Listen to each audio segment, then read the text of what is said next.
Everyone, and welcome back to the United Star. Today we're going to be doing an FPL video for Game Week 38 plus. It's the final game week and we're at the last game of the season. All games will happen simultaneously, and we've got Shivaan here with us to discuss captains and transfers. So Shivaan, first tell me what your first three captain choices are.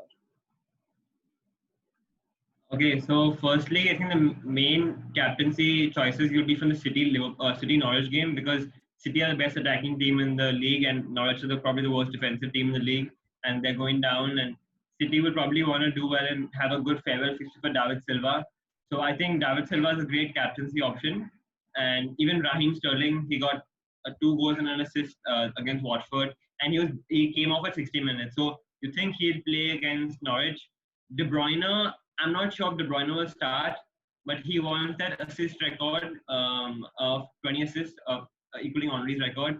Actually, you could see last game in the game against Watford that De Bruyne was actually passing instead of scoring.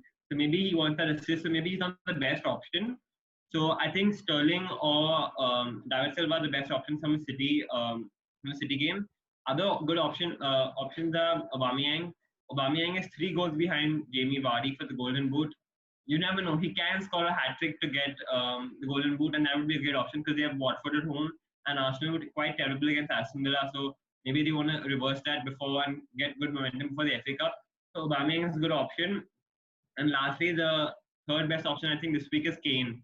Kane is looking like he's back, the Kane of old that we all know. Like this season, he's been quite poor because I think he's had so many injuries. But this 3 month layoff has I think helped him, and he's against Watford. He scored against Leicester. Sorry, he scored that excellent goal from almost outside the box, and he's finally looking like the striker we know. So I think he has a good fixture against Crystal Palace for looking terrible. So these are top three captaincy picks for this week, I think. And Shivan, what do you think of whom we like to call Drogba now, Mikhail Antonio as a differential? Yeah, Antonio's playing like prime Drogba right now. It's crazy. And he's even on penalties now, as we saw in the United game. So if West Ham get a penalty, that's great.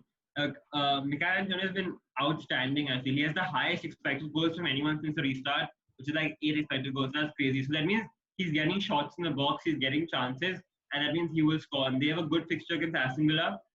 Granted, West Ham are not safe, and Aston Villa need to win. So it might be a cagey game where Aston Villa don't want to concede, but he's a great differential pick. If anyone has him and you need to catch up in the mini league, that's a great option for you. Yeah, I think Shivan, I think you've hit the nail on the head with City assets and Harry Kane. I think Harry Kane I think Harry Kane has the chances of him scoring a hat trick are probably higher than Aubameyang. But let's get into some of Yeah, the probably. transfers. United, especially, a lot of people have tripled up on Man United, but this week they're playing Leicester, and United aren't looking the same team they were looking before the Southampton game. So what would you do there? Yeah. Yeah, so we all enjoyed the United points before the Southampton game. We had the Bournemouth and Villa games where you have Martial, Rashford, Greenwood, and Bruno Fernandes, and you're getting all double-digit points. But now I feel United. We saw they looked sluggish against West Ham. They looked sluggish against Southampton. They were terrible in the FA Cup semi-final. So I feel like if you have three, it's time to move one of them on, or maybe even both of them, or two out of the three on, and you should move to City assets. So look to get in David Silva instead of Martial or Fernandes. Look to get in Riyad Mahrez. If you can afford Sterling, if you can afford Gabriel Jesus, that's a good option because they have a good fixture. And I think the Leicester United game is going to be quite cagey. It's not going to be an open, free scoring game because both teams need to win. Leicester need to win and United need to draw. So United actually might be more defensive. We saw against West Ham, they were quite defensive after they scored the equalizer. So I feel like get your United assets out and get in City assets instead. Another one they can go for is maybe Christian Pulisic. He was outstanding in this last half an hour against Liverpool. He looked to create all the chances. He scored a goal, he got an assist. And Chelsea also need to win the game. They get 1 point. So they will be attacking against Wolves. And he's one option that you can go for. Right. I think I completely agree with what you're saying here. Let's just touch up on a few fixtures. You've already mentioned Pulisic against Wolves. So what do you think of Wolves players? What do you think of Jimenez and Dorothy, which most people own? And what about Liverpool assets? Okay, so for Wolves, Chelsea are quite a terrible defensive team. They've conceded the most goals anyone in the top 10. They have conceded 54 goals this season, which is like as many as Brighton. So if you have Jimenez, don't remove him. Jimenez is great against big teams as well. He scored against City, Liverpool, Arsenal this season, and Tottenham, I think. So I don't remove Jimenez. Don't waste your transfer on that. Keep him. Doherty, you won't get a clean sheet from Doherty this week, but you can get attacking return. So I think keep your Wolves assets with you right now, because even Wolves need to win if they want to have a chance of getting Europa League.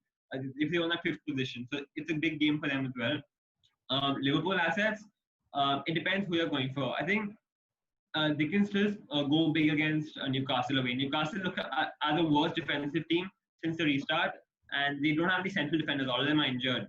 So you can still keep them, but maybe if you have, like, say, Salah, Mane, and Trent, you might want to get rid of one of them, because defense.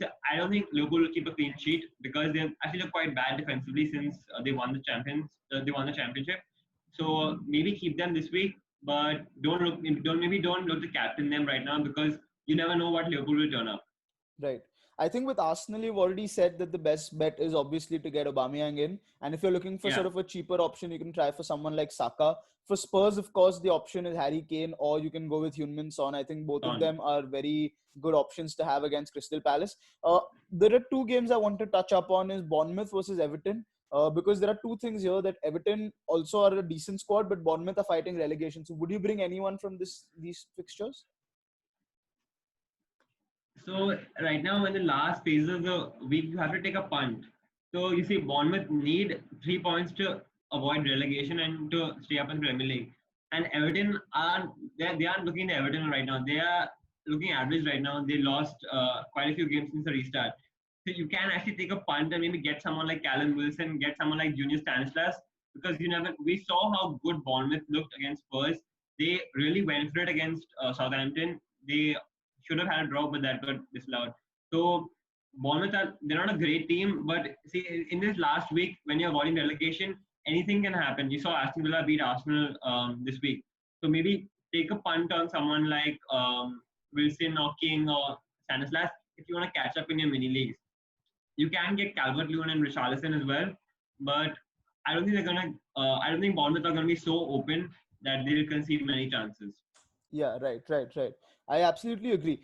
We already touched up a little bit on Mikhail Antonio from West Ham, and for Aston Villa, I think obviously the best option is Jack Grealish, because he is their creator in chief. Or you can go for someone like Douglas Luiz or Horahan. But the last fixture I want to touch up on before wrapping this up is Southampton and Sheffield United.